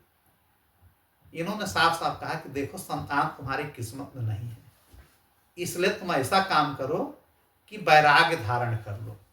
आत्मदेव वैराग्य धारण कर लो, भगवान का चर्चा करो, सत्संग करो, हर चर्चा करो। लेकिन ये दुखी हो जाते हैं, जबकि ऋषि ब्राह्मण देव इतना समझाते हैं, कई कथाएं सुनाते हैं कि चित्रकेतु राजा का जो पुत्र हुआ था उस वजह से उनको कितना कष्ट हुआ, राजा सगर के जो पुत्र हुए थे उससे उनको कितना कष्ट हुआ। माने कि कहीं कहीं पुत्र होने पर भी कुपात्र हो जाते हैं तो बड़ा दिक्कत होती है, जीवन बेकार हो जाता है। तो जिसके पुत्र नहीं है समझो वो भी ठीक है, ऐसा नहीं है कि ईश्वर नाराज होंगे। ईश्वर को आप प्रसन्न करिए, वैराग्य धारण कर लीजिए ना। जरूर थोड़ी है कि आप गृहस्थ में रह के पुत्र ही पैदा करिए।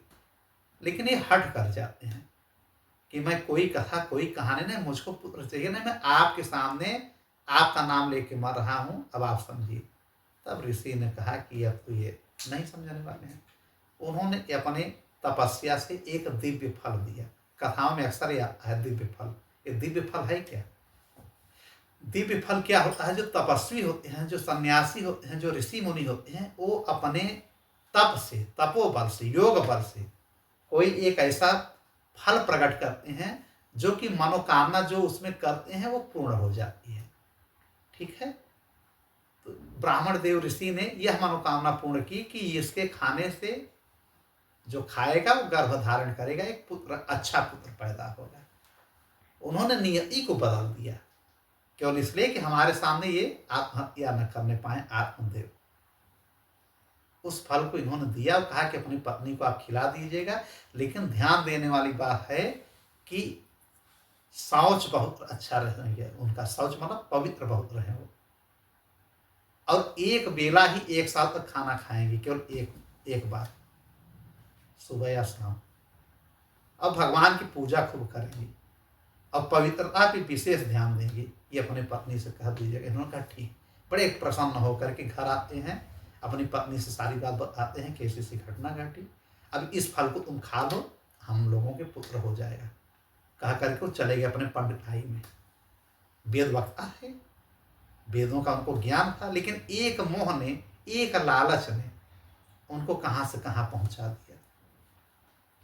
अब ये धुंधुली ने ले तो लिया फल को, एक जगह रख दिया, फिर बाहर निकलती है अपने घर से, अपने पड़ोसान को बुलाती है, जो पड़ोसी होती है महिला, अब खूब रोती है कि देख रहे हो बहन, जब देखो हमको ये तारीफ करते रहते हैं, जबरदस्ती इनको लड़का चाहिए, लड़का चाहिए।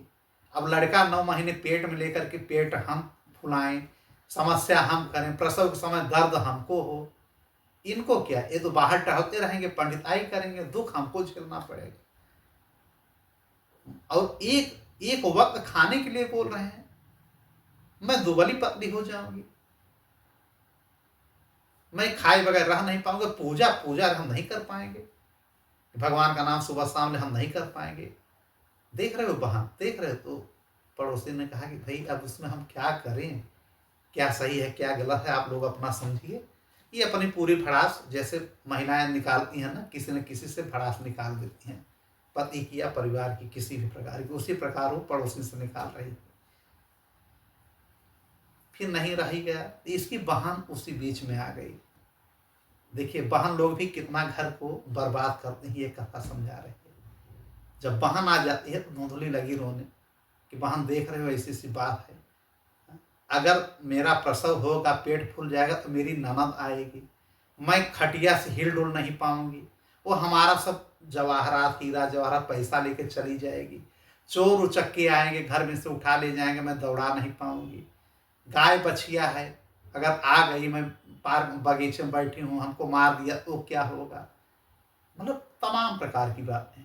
और मैं बगैर खाए 4 बार मैं रह नहीं पाऊंगी, मैं अपने पति से कहूँ कैसे। तो उस समय वो गर्भवती थी, इसकी बहन धुंधली की जो बहन आई थी खुद गर्भवती थी। वो इसको मानती बहुत थी। उसने कहा रो मत बहन, ये मेरा जो बेटा होगा ना, क्या बेटी जो होगा, ये मैं तुमको दे दूंगी, तुम पालना। कहा तुम्हारे पति कैसे मानेंगे, कहा हमारे पति लालची है ना, उनको कुछ पैसा वैसा दे दो, हम उनको मना लेंगे। कहा घर में क्या बताओगी, कहा घर में से मैं 6 महीने तक निकलूंगी ही नहीं। जब 6 महीने अब और हो जाएगा, 2-3 महीने का आ गया है पेट में गर्भ, और मैं कह दूंगी लोगों से कि हमारा बेटा हुआ, मर गया था, मैं घर संभाल लूंगी, मैं अपने पति को केवल संभालूंगी। तो इसने ढेर सारा पैसा दिया धुंधली ने कि अपने पति को दे दो। पति उनका मतलब उनका बहनोई जीजा लगेगा ना, अब बहन इनकी, दोनों ने प्लान किया कि इस बेटे को उनको दे दिया जाए, कोई दिक्कत नहीं है। अब उस फल को वो ले जाती हैं, अपने गाय को खिला देती हैं। धुंधली जो है एक गाय थी, उसको खिला करके चली जाती हैं। सोचते हैं कहीं फेंक देंगे तो हमारे पति देख लेंगे, धीरे से गई गाय को खिला के चली गई। अब देखिए इधर 9 महीने के अंदर अब ये करती क्या है, अपने पति से तकिया लगा करके हमेशा लेटी रहती हैं। धीरे धीरे जिससे फुला रही है, लगे कि पेट में गर्भ में बालक है। अब इनके पति आत्मदेव बड़ा खुशी हो रहे हैं, हरिओम तत्सत श्रीमन नारायण कर रहे हैं कि पेट में बालक है। और खूब कहती, खूब फल फूल मंगा के खाती, एक जगह पड़ी रहती, काजू बादाम किशमिश खूब खाती, और कहती क्या यहाँ दर्द हो रहा है। और आत्मदेव इनका खूब सम्मान करते हैं कि भाई अब गर्भवती है। और जब वो चले जाते पंडित आई में, तकिया निकाल के फेंक करके खूब घूमती टहलती है इधर उधर। अब जब बालक उनका हो गया इसकी बहन का, तो बहन ला करके रात के अंधेरे में इनको बालक अपना पकड़ा के चली जाती है। अब आत्मदेव जब आते हैं तब ये बड़ी चिल्लाते हैं कि आपको कोई घर का कोई चिंता नहीं है, मैं अकेली हूं, कैसे कैसे मैंने पुत्र को पैदा किया है, मैं जानती हूं, मरते मरते मैं बची हूं। और फिर पुत्र को पकड़ा देती है। अब आत्मदेव बड़े खुशी होते हैं कि तो पुत्र पैदा हुआ है, खूब खिलाते हैं, खूब कॉलोनी में खूब धूम उत्सव मनाते हैं, आनंद उत्सव मनाते हैं, सबको पार्टी देते हैं कि यार हमारे यहाँ पुत्र हुआ है। किसी को पता नहीं चला कि पुत्र धुंधली का है कि किसका है। उस पुत्र का नाम इसने रखा धुंधकारी, अपने ही नाम से। पिता ने कहा इसका नाम मैं रख दूं। कहा तुम क्यों रखोगे, 9 महीने मैं गर्भ में रखी हूं, देखिए इसका तांडव। कर कुछ नहीं रहे हैं, केवल ड्रामेबाजी कि 9 महीने मैं रखी हूं, पीड़ा मैं सही हूं, तुम क्या जानो बालक क्या होता है, तुम तो केवल घूम टहल रहे हो। उन्होंने कहा ठीक है तुम ही रख दो। कहा मेरे नाम से लड़का जाना जाएगा, मैं धुंधली, ये धुंधकारी नाम पड़ गया, धुंधकारी। नाम भी बड़ा हिसाब से रखना चाहिए भाई। राम रख देती, श्याम रखती, धुंधकारी क्या है, धुंधकारी माने अंधकार, अंधेरा, धुंधलापन, धुंधलापन ही धुंधकारी हुआ ना। अब अपने नाम से रख दिया। अब इसका स्तन से दूध नहीं निकल रहा था, फिर बड़ी समस्या हुई। इसने कहा न जाने क्यों नहीं निकल रहा है, हमारी बहन को भी एक लड़का हुआ है, वो मर गया, तो क्यों ना उन्हीं को बुला लिया जाए, 2-4 महीने सेवा कर दें बेटे का। तो आत्मदेव ने कहा अगर वो आए तो ठीक है, उनको बुलवा लिया जाए। बुलवाया गया, उनकी बहन आती है, उन्हीं का बेटा है, स्तनपान कराती हैं, 4 महीने 5 महीने उनका सेवा करके वो चली जाती हैं। फिर कहती हैं अब इस घर से हमारा कोई मतलब नहीं है, नहीं हम बार बार आएंगे तो लड़के से मेरा लगाव बढ़ेगा, तो बहन ये हमारे तुम्हारे बीच बात रहेगी। तो उन्होंने कहा ठीक है, जब मेरे पति को नहीं मालूम है तो किसी को नहीं मालूम, मर जाएंगे किसी को नहीं बताएंगे, ये हुआ ठीक। वो चली गई जो असली माँ है। अब ये नकली माँ बन करके खूब पाली पोसी। अब उधर 3 महीने के बाद जैसे लड़का 3 महीने का हुआ था, गाय से भी एक लड़का उत्पन्न हो गया। गाय से धुंधकारी के ठीक 3 महीने बाद गाय से एक लड़का उत्पन्न हुआ, लड़के जैसा। उसका कान केवल गाय के जैसा था, बाकी पूरा शरीर बालक शिशु का। ठीक, तो उसका नाम आत्मदेव ने रखा गोकर्ण। गो माने गाय, कर्ण माने कान। गोकर्ण की गाय जैसा कान है, इसलिए उसका नाम उन्होंने खुद रखा। धुंधकारी से बोले कि तुम ही नाम, अरे कहा गाय का हम नाम रखेंगे, ये कैसा लड़का जैसा हो गया है। कहा सब प्रभु की कृपा है। अब प्रभु की कृपा वही फल है, गाय खाई है, उसी से वो प्रकट हुआ है। दिव्य पुरुष, दिव्य ज्ञानी होगा।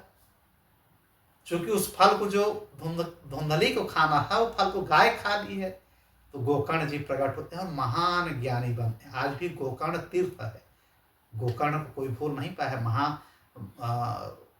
महाभक्तों में माने जाते हैं, महाभक्त माने जाते हैं गोकर्ण भगवान के। फिर गोकर्ण विद्वान बने, हमेशा ये पढ़ने में इनका मन लगता था। अब उसका क्या था, ये चले गए गुरुकुल में गोकर्ण पढ़ने के लिए। ये इसको भेजते रहे कि ना गुरुकुल नहीं जाएंगे। करता क्या, बड़ा बड़ा पट्टा बांध लेता, जानवरों का खाल बांध लेता, और बड़ी बड़ा चाबुक लेकर के कुत्तों के साथ 4-5 कुत्ता लेकर के टहलता। और जो छोटे छोटे बालक मिलते, बालक को पकड़ के खूब मारता। और जो एकांत में बालक बालिका छोटी सी, जब बड़ा हुआ 4 साल 5 साल का 8 साल का, तो छोटे छोटे बच्चों को जो खेलते मिलते गोद में पकड़ ले जाता, कुएं में डाल के मार डालता। इसको अच्छा लगता है। माने जो जितना ही रोता उसको इतना सुकून मिलता, इतना ये पापी अत्याचारी हो गया था लड़का। 10 साल 12 साल 15 साल की उम्र आते आते हाहाकार इसने मचा दिया। जुआ खेलना, दारू पीना, गलत दोस्तों के साथ रहना, दुनिया की जितनी खामियां थी सब इसके अंदर थी। ठीक है, 18 साल 20 साल होते होते ये अपने माँ बाप को खूब मारने लगा। क्योंकि माँ बाप की उम्र अब लगभग 60 साल हो रही है, इसकी उम्र 20 साल जवान हो रहा है, खूब मदिरा खा रहा है, मांस खा रहा है, ब्राह्मण के घर पैदा होकर के इस प्रकार से कुकर्म कर रहा है। अगर एक संतान की चाहत अगर आत्मदेव ने न किया होता तो आज ये हाल न होता। अब आत्मदेव खूब रो रहे हैं कि काश मैंने उस समय क्यों नहीं मान ली उस ब्राह्मण देव की बात।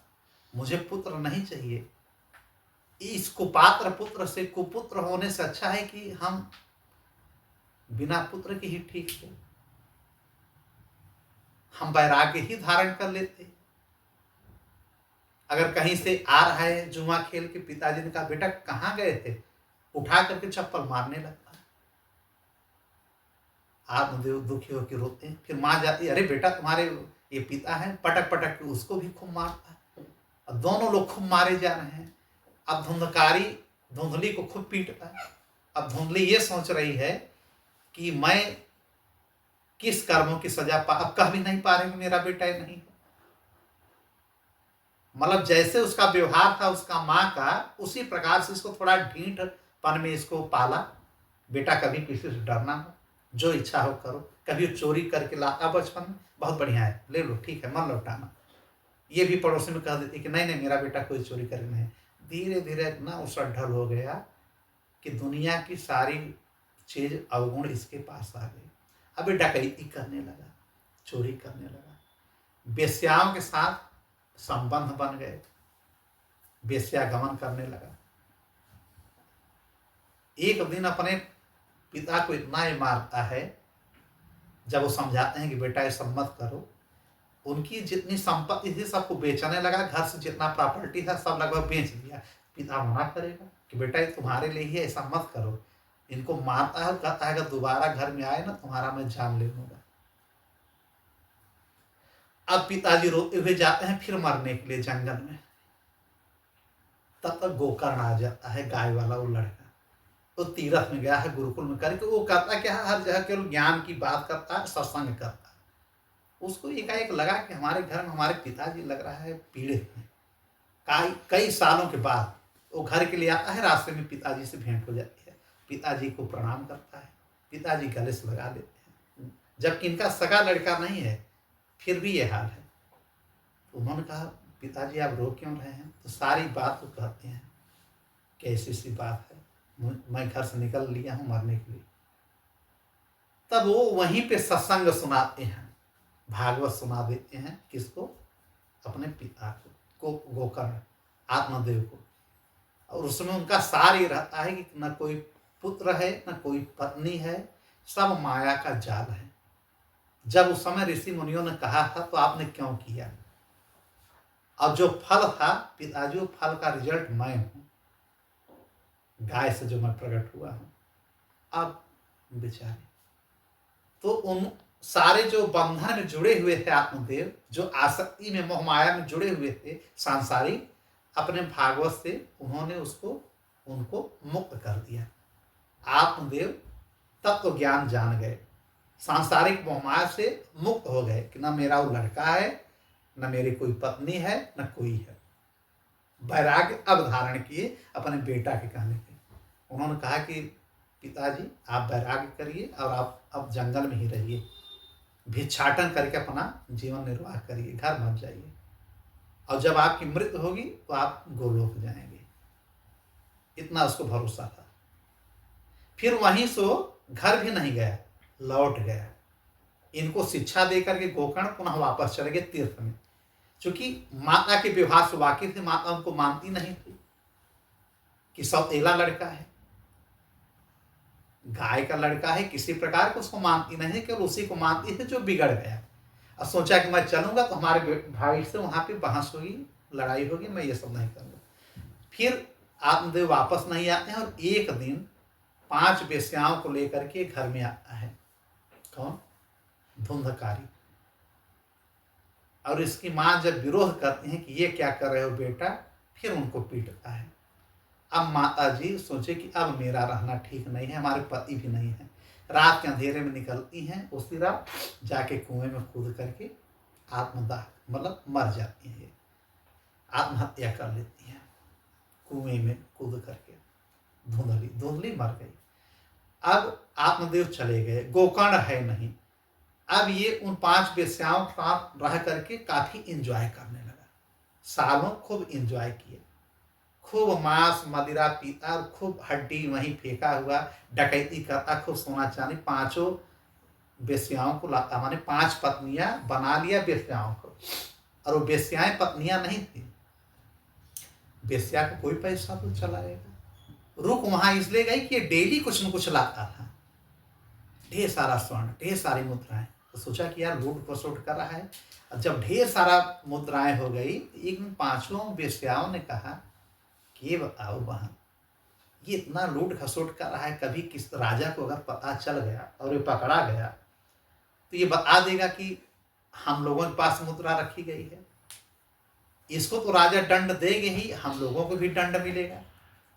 और अब ये कमा नहीं रहा है, 4-6 साल के बाद उसकी कमाई कम हो गई, तो दारू पी करके उन लोगों के साथ लेटा रहता है। तो उन लोगों ने कहा कि अभी इसका कोई बहुत मतलब है नहीं, जब देखो हम लोगों के साथ के लिए खटिया पे लेट करके एंजॉय करता है, बात करता है। अब कमाई का इसका तरीका भी नहीं है। अब हम लोग कह रहे हैं, फिर कह रहा है जाएंगे कमाने, फिर लूटने कहीं जाएगा। अब कहीं फंस गया, कहना ऐसा है ना कि अब इसको मार देने में हम लोगों की भलाई है।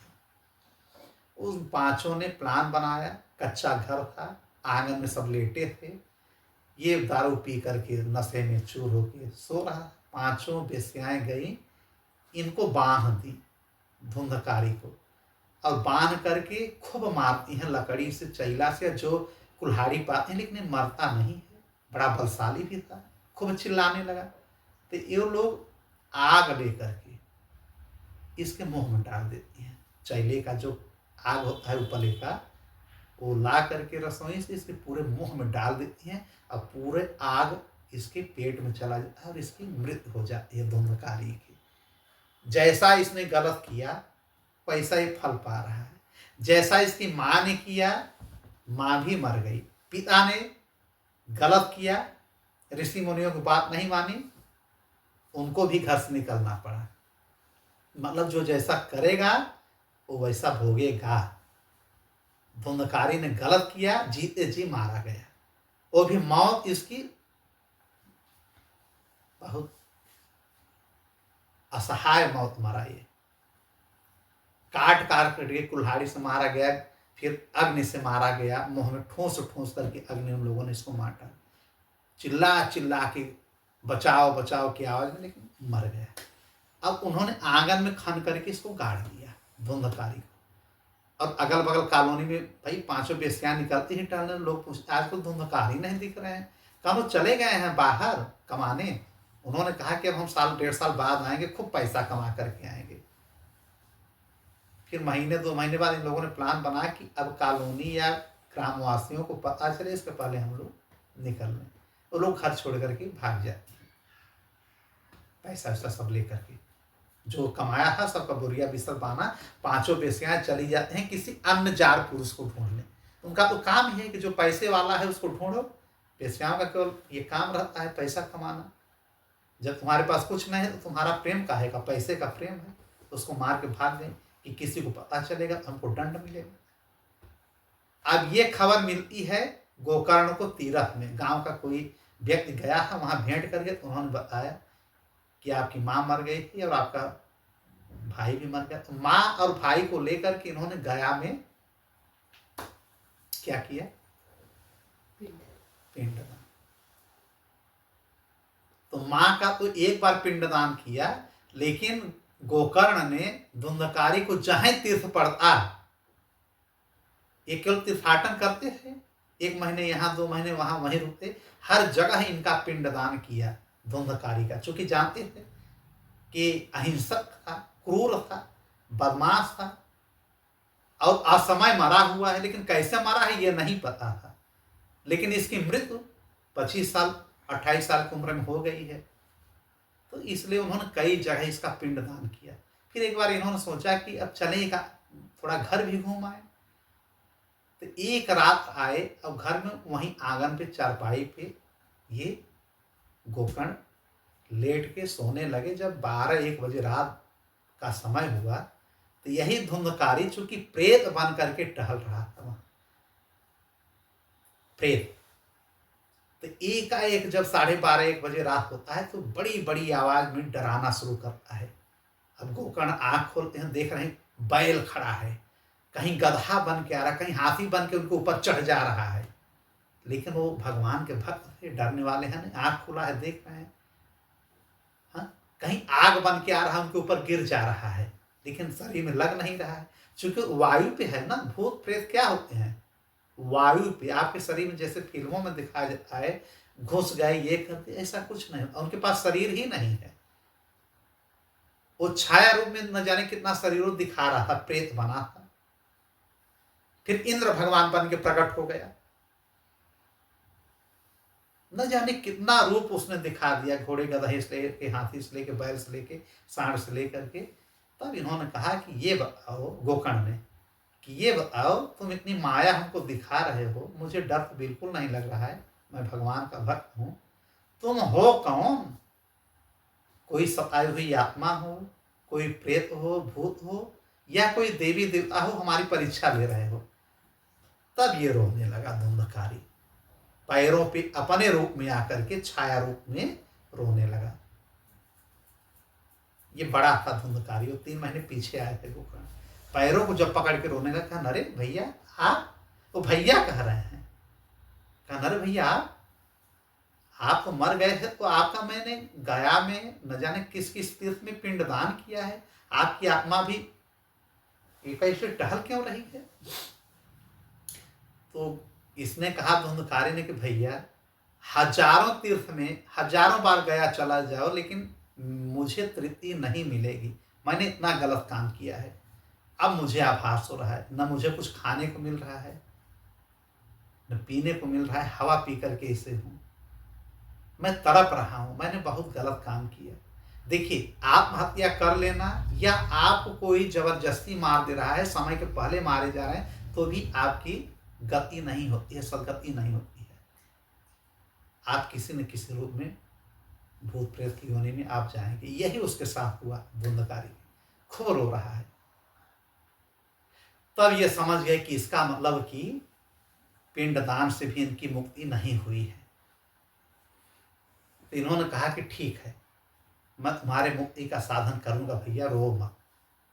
बार बार पैर छू रहा कि आप वचन दीजिए। कहा मैं वचन दे रहा हूं कि आपकी मुक्ति का पूरा मैं उपाय करूंगा। सुबह जब होता है, सूर्य जी को जल चढ़ाते हैं, स्नान करके जब ये निकलते हैं बाहर, बैठते हैं तो गांव के सारे लोग आ जाते हैं कि अरे भैया गोकर्ण जी आए हैं। सब आके इनको ब्राह्मण देव को, ब्राह्मण है, सब प्रणाम करते हैं, ज्ञान की बातें होती हैं। फिर गोकर्ण जी कहते हैं कि आज रात में आया और ऐसे ऐसे सपना देखा। तो गांव में भी बड़े बड़े विद्वान और पंडित रहते हैं, सब ने कहा कि इसका मतलब ये है, और उसने सारी कथा बता दी कि मुझको उन वेश्याओं ने मार डाला है, तब मेरी ये हाल हुई है। सारा पोल खुल गया। इसका मतलब प्रेत भी अपनी बात को बता सकते हैं, ये हमारा पुराण कह रहा है। ठीक है। अब हुआ क्या कि सारे लोगों ने कहा, कोई कह रहा है ये कथा करो, कोई कह रहा है ये करो। फिर किसी बुजुर्ग पंडित ने कहा कि आप सूर्य के भक्त हैं, गोकर्ण सूर्य के बहुत बड़े भक्त थे, सूर्य के उपासक, कि आप सूर्य जी से राय सलाह लीजिए, सूर्य भगवान से, कि क्या करना चाहिए। तब ये अपने तपोबल से सूर्य को रोक दिए। सूर्य डूब ही नहीं रहे थे, इतना योग बल गोकर्ण के पास था। तो सूर्य जी को प्रकट होना पड़ा, कह रहे हमारे रथ को रोक दिए हैं, कैसे सृष्टि चलेगी। तो अब इन्होंने प्रणाम किया कि सूर्यदेव, मैं आपका आवाहन कर रहा था, मैं ऐसे से दुविधा में फंसा हूं, मेरे भाई को ऐसे से प्रेत बन गया है, कुछ आप कर सकते हैं। तो उन्होंने कहा मैं कुछ नहीं कर सकता। वही भागवत आप सुना दीजिए जो सुखदेव जी ने सुनाया था राजा परीक्षित को। राजा परीक्षित की मुक्ति हुई है, तुम्हारे धुंधकारी की भी मुक्ति हो जाएगी। तब 7 दिन की कथा भागवत के सुनाते हैं गोकर्ण जी, किसको? धुंधकारी को। और उसमें समस्त गांव के लोग, बुद्धिमान, बेवकूफ, लंगड़, भिंगड़ जैसे भी हैं, क्षेत्र के सारे लोग आकर के बैठ के सब भागवत एक हफ्ता सुनते हैं। और ये कहाँ बैठेगा? धुंधकारी तो बांस लगाया गया है 7 खंड में, उसके जो थे उसी में वायु के रूप में ये गांठों में बैठ गया। 1 दिन की कथा हुई, एक गांठ टूटा। 2 दिन की हुई बांस का, दूसरा, तीसरा, चौथा, 5वां, 6वां, 7वां। और 7 दिन जैसे कथा खत्म हुई, ये एक देव रूप में, भगवान के रूप में, पार्षद के रूप में, हीरा मोती जवाहरात का पूरा पहने हुए दिव्य रूप में जैसे देवता हो प्रकट हो गया सबके सामने। और फट से पहले गोकर्ण के पैर पे गिर पड़ा कि भैया, मैं इतना बड़ा पापी, इतना बड़ा हिंसक, इतना गलत काम किया और आपने मेरा उद्धार कर दिया, आप मेरे लिए भगवान हैं। अब तब तक देख रहे हैं कि गोलोक से एक दिव्य विमान आया, पार्षद आए और इसको बैठा दी उसमें कि चलिए आपको गोलोक चलना है, आपकी आत्मा मुक्त हो गई है, आप भगवान के पार्षद बन गए, भगवान के सामीप्य रहेंगे। गोकर्ण जी को ये लगा कि यार इतने लोगों को मैंने सुनाया, हजारों लोगों ने कथा सुनी और गया केवल ये हमारा भाई। उन्होंने पार्षद से कहा कि ये बताइए देवलोग, देव पुरुष, सुना सभी ने और जा रहे हैं केवल हमारे धुंधकारी भैया। तो उन्होंने कहा कि सुनने का श्रवण भेद है। यहाँ जितने लोग बैठे हैं, किसी का मन लग रहा था कि मुझे घर जाना है, कैसे कथा खत्म हो। जैसा आजकल भी होता है, कोई घड़ी देखेगा, कोई ये टाइम देखेगा कि मेरे पढ़ने का समय हो रहा है, कोई ये समय देखेगा मेरे खाने का समय हो रहा है, कोई सोचेगा मेरी गाय यार लगाना है, कोई सोचेगा अरे पंडित जी कब बंद करें सत्संग, यार महाराज बंद करा, हम जाइए, ऐसे उठा। तो भाई लोग सोचेंगे ये उठ रहे हैं, सुनना नहीं चाह रहे हैं, समाज को दिखाने के लिए बैठे हैं, क्या लोग जाने कि मैं भी सत्संग सुन रहा हूँ। ये कौन कह रहा है? पार्षद भगवान का जो देव आए हैं। कि यहाँ जितने लोग हैं उसमें से एक भी पुरुष या एक भी महिला स्त्री किसी ने मन से नहीं सुना है, केवल ये देखने के लिए सब बैठ गए हैं कि आप कैसी कथा सुना रहे हैं, और ये दिखाने के लिए बैठ गए हैं कि मैं भी भगवान का भक्त हूँ। जैसा आजकल गांव में अगर भागवत होती है तो लोग एकदम सज बज करके पहुंच जाएंगे, सब बढ़िया से प्रणाम प्रणाम, आओ बढ़िया, हाँ बैठे रहेंगे। जन सबकी नज़र पड़े, कैमरे की नज़र पड़े और सबकी हाँ कि मैं भी सुन रहा हूँ। भैया ये करने से आप अपना नुकसान कर रहे हैं। यह कथा यही सुना रही है कि जितना भी आप सुनिए मन से सुनिए। तब इन्होंने कहा कि हमें सब पूरे गांव का उद्धार करना है। तो कहा आप फिर से कथा सुनाइए। अब वो चला गया, धुंधकारी सबसे पहले चला गया। अब गोकर्ण ने यह वचन दिया गांव वालों क्षेत्रवासियों को बुलाया कि देखिए इस नरक से जाने का, भवसागर से पार होने का सबसे अच्छा रास्ता है आपके सामने है। मेरा भाई विमान से आप लोगों के सामने गया है, कलयुग की बात है। तो क्यों ना आप लोग भी चलें। तो सब तैयार हो गए कि बिल्कुल हम चलेंगे। अरे इतना बढ़िया दिव्य विमान से गए, न जाने कितने लोग इसलिए तैयार हो गए कि यार हम रथ पे उड़ के जाएंगे, अब बढ़िया वहां अच्छी जगह पे रहेंगे। पूरा क्षेत्र तैयार हो गया। फिर जब शुभ समय आया तो इन्होंने 7 दिन की पुनः भागवत कथा कही। तो उस समय क्या है कि हजारों लाखों लोग जितने थे सब तर गए, सब मन बना करके बैठ गए और मन से, भाव से भागवत पुराण की कथा उन्होंने सुना। गोकर्ण ने पूरी कथा सुनाई। हजारों विमान फिर आता है, ठीक है। यहां तक कि वहां की गैया, भैंस, कुत्ते, बिल्ली, ऊंट, जितने जानवर थे सब तर गए। सब दिव्य रूप पकड़ करके सब चले गए गोलोक।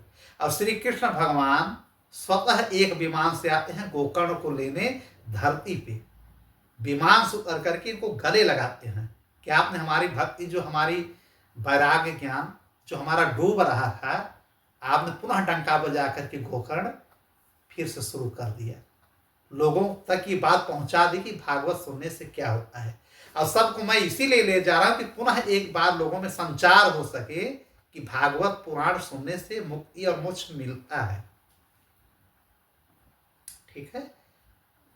तो अपने विमान पे अपने गोपों के साथ बैठा करके गोकर्ण को ले गए और समस्त जितने क्षेत्रवासी थे सब चले गए गोलोक। जैसे श्री राम जी के साथ समस्त अयोध्यावासी चले गए थे। श्री राम जी के साथ गाय, बैल, कुत्ते, बैल, जितनी थी अयोध्या की सारी प्रजा, डंडी, लाठी, खड़ाऊं सड़ाऊं सब साथ में चले गए थे। कोई नहीं था अयोध्या में, केवल 5 लोग छूटे थे। 5 लोग, एक हनुमान जी त्रेता में श्री राम जी के समय, एक जामवंत, एक मयर, एक द्विविद और एक विभीषण। ये भी समझे कि पूरे रामायण काल में 5 लोग ही बचे, बाकी सब मुक्त हो गए। जितने बंदर बंदरियां जो भी थे, जो भी रामायण में भाग लिए थे, सब मुक्त हो गए, चले गए साकेत। साकेत भर गया, वैकुंठ भर गया, तो एक अलग से लोक बनाना पड़ा। रामा जी ने कहा जगह ही नहीं है, खरबों लोग चले आए हैं, अरबों खरबों।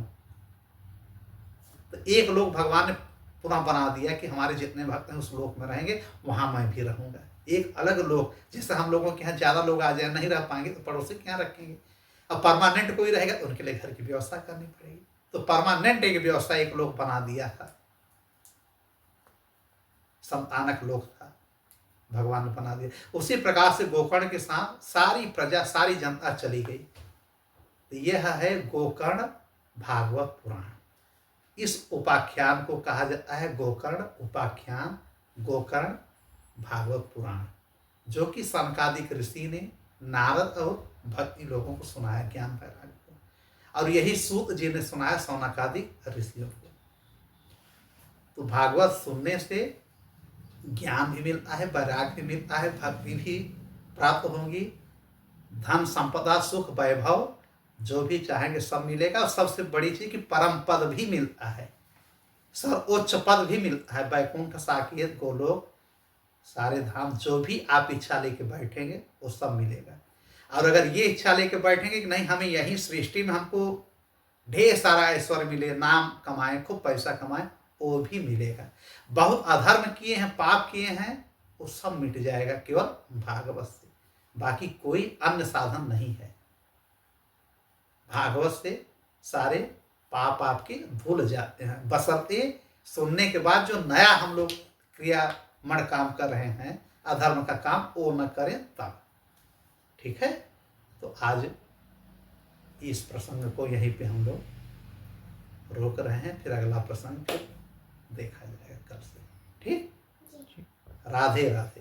राधे श्री राधे मंगल, राधे। श्री मंगल।